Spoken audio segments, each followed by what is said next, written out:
Bem, desde o pecado original, o homem equilibrado, íntegro, ele começou a se colapsar. O que eu estou dizendo com esta palavra? A partir do pecado original, o desequilíbrio interior do homem começou a gritar, como se fosse um abismo que deseja consumir tudo aquilo que está ao redor dele. E isso que o pecado faz conosco. Como eu dizia, ele impede que a graça de Deus alcance a nossa pequenez, a nossa humanidade, aqui embaixo. E quando nós falamos do pecado, creio que isso pode ser o que há de mais feio, de mais horrendo no interior do homem.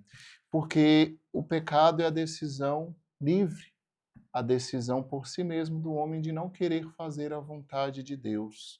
E não fazer a vontade de Deus é não querer ser aquilo que Deus quis para nós mesmos. E não querer ser aquilo que Deus quis para nós é não querer ser feliz. As situações de pecado podem nos trazer prazer, mas não podem nos trazer uma verdadeira e uma perfeita alegria no Espírito Santo. E eu falo disso por quê? Porque muitas vezes será preciso que nós possamos fazer este exame de consciência em nós e também ajudar as pessoas que não conseguem por elas mesmas fazer este exame de consciência e esse momento de oração profunda. E é preciso também pedir a Deus que Ele possa curar o nosso espírito, né? E muitas vezes nós confundimos um pouco, né? O que é alma e o que é espírito? A alma é a parte de uma realidade espiritual que busca nos aproximar de Deus, né? É aquilo que nós falamos que é o psiquismo do homem, aquilo que nós falamos quando nós vamos entrar um pouco na questão filosófica, aquilo que é a identidade do homem. Por isso que na concepção, quando os dois gametas se unem, Deus infunde ali uma alma, ou seja, Deus infunde ali uma pessoa, ou seja, Deus dá àquele novo ser uma identidade. Por isso que para o povo judeu, muitas vezes o nome é precioso. Aí nós vamos entendendo por que fala que ele será o Emanuel, Deus conosco, porque ali está a identidade daquele ser que estava sendo gerado no ventre da Virgem Maria. Do outro lado, o Espírito ele está ordenado ao fim sobrenatural e eterno. O Espírito ele vai estar ligado àquilo que vai nos alinhar e nos colocar em sintonia com Deus, com o divino. E se meu espírito está doente, ou seja, aquela tubulação que traz água da caixa para casa, o espírito é esta tubulação. Se ele está quebrado, está rompido, ali existe uma doença. E o nome da doença, por vezes, será o pecado. O pecado que nós vamos nutrindo, que nós vamos nos abastecendo e esquecendo da graça de Deus. O pecado é esta força sufocante, essa torrente de água suja que vai nos enchendo, que vai deixando a nossa vida, a nossa alma turva. E quando o espírito está doente por causa do pecado, ele é o causador de enfermidade. Então, ele precisa também ser curado.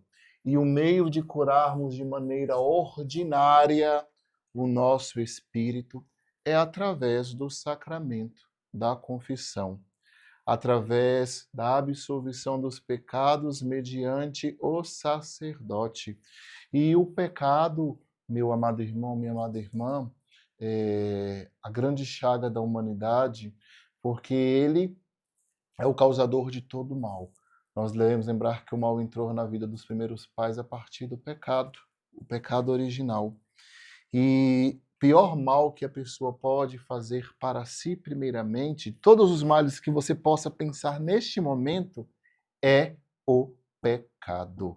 Porque primeiro ela escolhe não estar unida a Deus. Escolhe não fazer a vontade de Deus. E pecar por si só, ele tem as suas consequências, né? Pecar não é somente um ato que talvez o mundo pode dizer que é algo que contraria a doutrina católica ou cristã. Não, pelo contrário, né? Posso falar de maneira muito simples para entender. O seu pecado terá uma reação, terá uma consequência.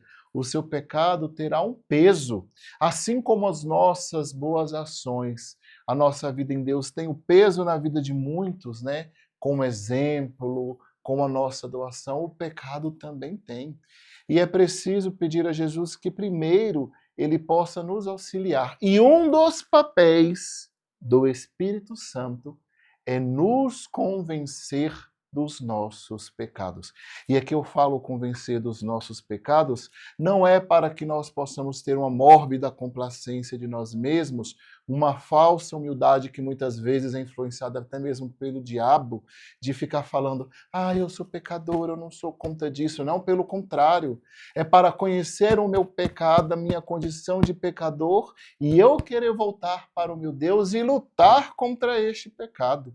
E muitas vezes nós vamos encontrar no atendimento pessoas que vão precisar de, no Espírito Santo, se convencer dos seus pecados e da condição de pecado e de pecadora que aquela pessoa ali tem. E esta é a hora onde aquele que está rezando o ministro de orações por cura e libertação, ele vai ter que assumir para ele os mesmos sentimentos do Senhor. Primeiro, para poder entender, depois, para poder auxiliar, e terceiro, para não julgar aquela pessoa. Sempre nos lembrando de algo, isso é importantíssimo. O que esta pessoa fez foi feio, mas eu, sem a graça de Deus, posso fazer coisas piores do que esta pessoa. Nós não estamos imunes de cairmos em pecado. Se não for a graça de Deus a nos sustentar, nós poderíamos estar pior do que esta pessoa e talvez também estar em um atendimento de oração com a pessoa pedindo ao Espírito Santo, nos orientando para nos convencer dos nossos pecados horríveis, cabulosos e cabeludos. Por isso é preciso assumir os sentimentos de Jesus para com as pessoas. E é preciso que nós possamos conduzir esta pessoa durante o atendimento de oração e primeiro ouvi-la. Vou sempre bater nesta tecla. Ouvir aquilo que o outro tem a falar. E ouvir com atenção para que nós possamos identificar até mesmo os pecados que aquela pessoa possa chegar a apresentar e ficar muito claro para aquela pessoa também, isso é importante, que o que ela está falando, por mais que sejam situações pecaminosas, não é sacramento, não é confissão. Porque ela pode chegar assim, eu não vou confessar, eu já confessei com o povo ali na oração, mas isso não é confissão.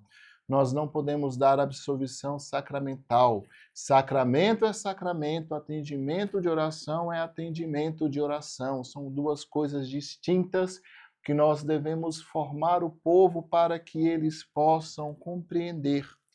E nós, assumindo este lugar da misericórdia divina, os sentimentos de Deus, nos colocando na misericórdia divina, ajudar a pessoa no espírito a reconhecer-se como pecadora e necessária da graça e do perdão e da misericórdia de Deus. E com muito amor, né, como se fôssemos nós mesmos ali no lugar dela, mostrar que aquela situação está errada, que aquela situação é uma situação pecaminosa, e no Espírito Santo ajudar a formar no coração daquela pessoa a contrição. O que vem a ser a contrição? É o reconhecimento de que nós pecamos, ferimos o coração de Deus e do irmão e que nós precisamos de voltar. É fazer com que aquela pessoa, através do reconhecimento dos pecados, sinta de novo saudades de Deus, sinta saudades de viver realidades celestes, saudade de estar próxima de Deus. E é preciso também que nós possamos ajudar essa pessoa a renunciar, no nome de Jesus, os pecados cometidos, as raízes do pecado. Nós também temos que chegar nas raízes do pecado dentro da história de vida, pedir ao Senhor que Ele possa aquebrantando o coração daquela pessoa diante disso, né? E pedir perdão, levar a pessoa a pedir perdão pelos pecados, reconhecendo os pecados naquela oração, naquilo que ela cometeu, nas situações, perceber o mal praticado. Depois disso, levar a pessoa a se envolver na graça, na misericórdia de Deus, porque pode parecer estranho, mas muitas vezes as pessoas não se confessam por alguns motivos bobos, ou às vezes por não entender que é pecado, mesmo sentindo a infelicidade que o pecado traz, às vezes por achar que ela não é digna do perdão e da misericórdia de Deus. Muitas vezes nós temos que fazer isso no processo de cura do espírito. Às vezes, levar a pessoa a abandonar o sentimento de culpa porque caiu naquele pecado. E isso nós temos que observar com muita atenção e pedir ao Espírito que possa esclarecendo e mostrando as situações. Da mesma forma, pedir ao Senhor Jesus que vá lavando aquela pessoa destes sentimentos que podem estar por trás deste não arrependimento, destes laços que até mesmo o demônio possa estar usando para prender a pessoa naquela situação de pecado. E louvar e agradecer a Deus com aquela pessoa, porque ela experimentou naquela oração a misericórdia de Deus. E aí vem o mais importante: é você orientar a pessoa para que ela possa buscar o sacramento. Se for preciso, meu povo, até ajudar a pessoa a fazer um exame de consciência. Na descrição desse vídeo lá embaixo eu vou deixar um link com o exame de consciência para que você possa até mesmo orientar a pessoa e até mesmo você possa procurar para poder fazer este exame de consciência. Aconselho no final buscar isto. E espero também que esta formação te motive a procurar o sacramento da confissão. E também não é só isso, né? Não adianta a pessoa ir para o sacramento da confissão se também ela não é orientada, até mesmo por você, por mais que ela seja orientada pelo sacerdote, a fugir das ocasiões de pecado que vão levá-la a pecar, né? E buscá-la, sobretudo, a vida de vigilância que nós vamos encontrar na vida de oração. E aqui fica algo que nós devemos ter muita atenção. Existem alguns requisitos para que a pessoa possa confessar-se validamente. Um exemplo, existem situações que a pessoa ela não pode se confessar porque ela está em situação de pecado, né? Em segunda união, que nós sabemos que, de acordo com a doutrina da Igreja Católica, ela não pode receber o sacramento da confissão porque seria uma confissão inválida. Mas aí nós convidamos a pessoa e orientamos a permanecê-la com Jesus, a não faltar às missas, a comungar espiritualmente, a ter uma vida de intimidade com Deus e, se for preciso, também aconselhar a ir a um sacerdote, saber como estar aquela reação, se não há, talvez, né, levando até mesmo ao tribunal eclesiástico a possibilidade e percebendo que ali houve um casamento nulo, existem alguns casamentos que são nulos, mas não compete ao ministro de cura, não compete ao sacerdote da paróquia, às vezes compete ao tribunal eclesiástico, orientá-la também a procurar o tribunal eclesiástico, né? E confessar-se bem, isso é importante.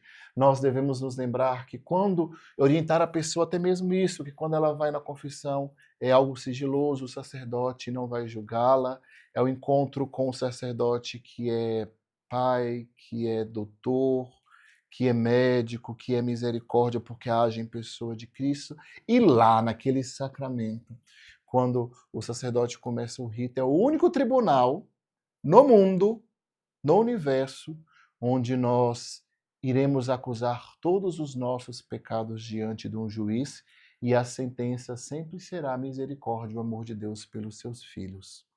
E é preciso conduzir ao povo para confessar-se bem, primeiro a partir de um bom exame de consciência, né?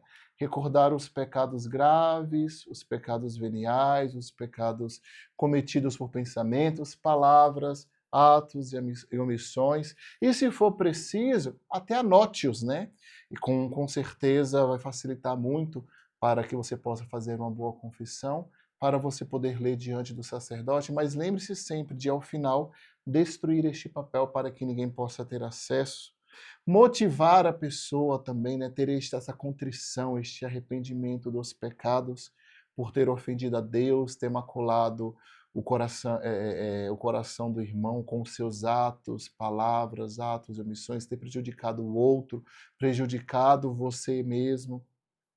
Motivar a pessoa a ter o propósito de melhorar, de não pecar, de evitar as ocasiões de pecado e queda.